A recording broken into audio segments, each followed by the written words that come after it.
Piers Morgan debates whether drag queens should be allowed to perform in front of children. I don't even know how that is a debate. Anyways, let's check it out. Well, welcome back. Outrage has erupted across America as drag queens leave nightclubs to take over libraries and schools for drag queen story hours for kids. The events have become so controversial. I've seen videos, so it's true. US states are debating laws that would make it harder to perform in drag at all. The latest frontier in the culture wars has now reached Britain's shores, with protests erupting and drag events for kids at the Tate Museum and a South London pub. Well, joining me to discuss all this is gay rights activist Peter Tatchell, drag artist Vanity Von Glow, plus the YouTuber and political commentator Lauren Chen. Let me start with you, Lauren. So it's been a big thing in America, this. Why?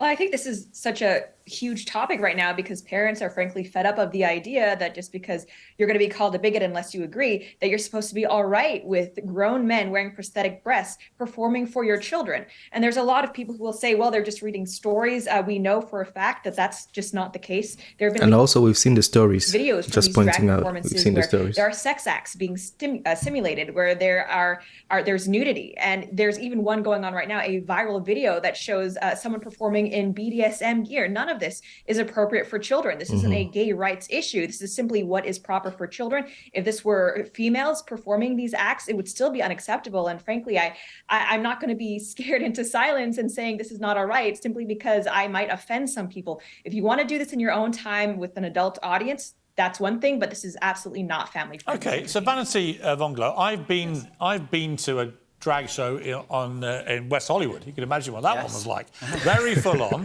very outrageous, very funny. Had a great night. Wouldn't want my kids anywhere near it when they were young.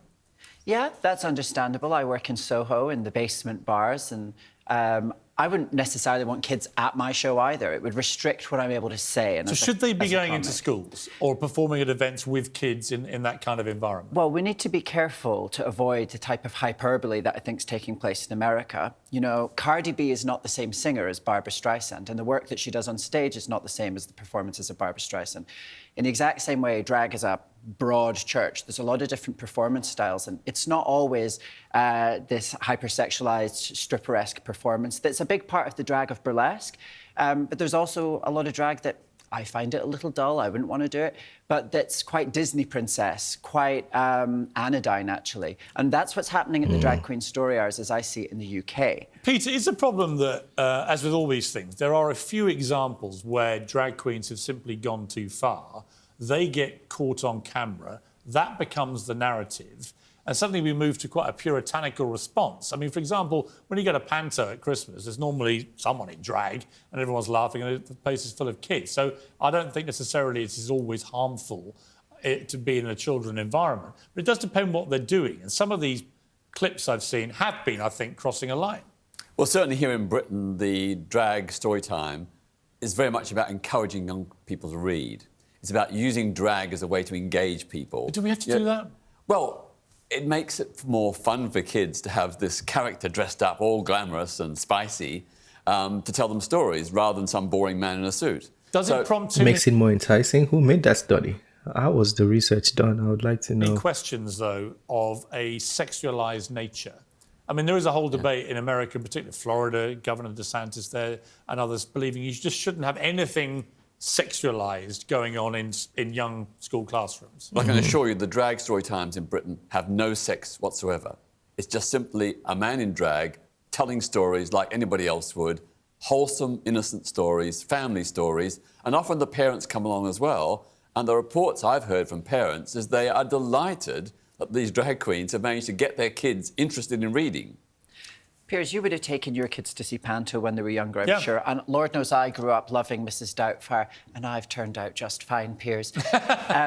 I think that the problem is we get this cultural hangover from the States a lot of the time. Of course, there are the odd pictures of people doing the backward splits and all that, where I'm not sure that that's the videos. type We've of seen videos that we're describing when we're making a defence of Drag Queen Story Hour. Well, let me ask Lauren on that point. I mean, Mrs. Doubtfire was a hugely popular movie.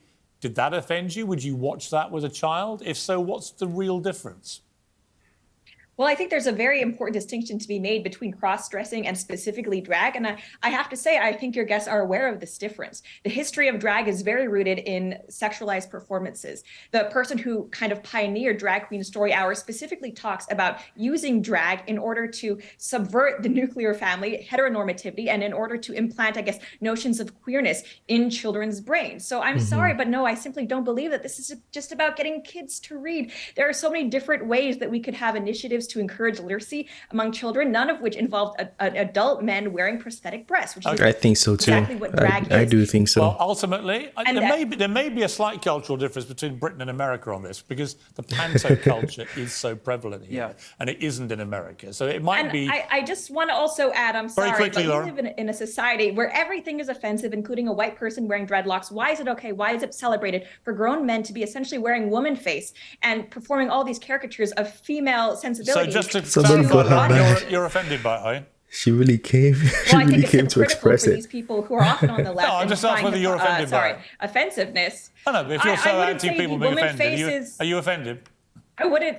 I am offended of this happening in front of children. Yes, that does offend me All very right. much. Listen, I've got to leave it there. Thank you very much indeed. Thank you both very much indeed. We appreciate it.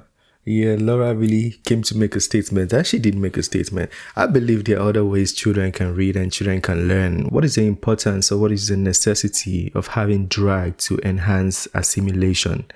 I don't really know if that's a real study that's been done by anybody, or it's just that you've tried it one time and then the parents said, that was pretty good. That's not enough study. Personally, I wouldn't say I have anything against drag, but my recommendation would be let's keep it away from kids and from children until when they grow up and choose to be a part of the culture or the tradition, then by all means they can go ahead and, make their choices. Anyways, that's the end of this one. Let me know your thoughts. Feel free to add, subtract, cancel or smoke me. Feel free to do so in the comment section. But while you're at it, don't forget to smash that like button, subscribe if you're new to the channel, and I'll see you on the next one. Have a wonderful day. Peace.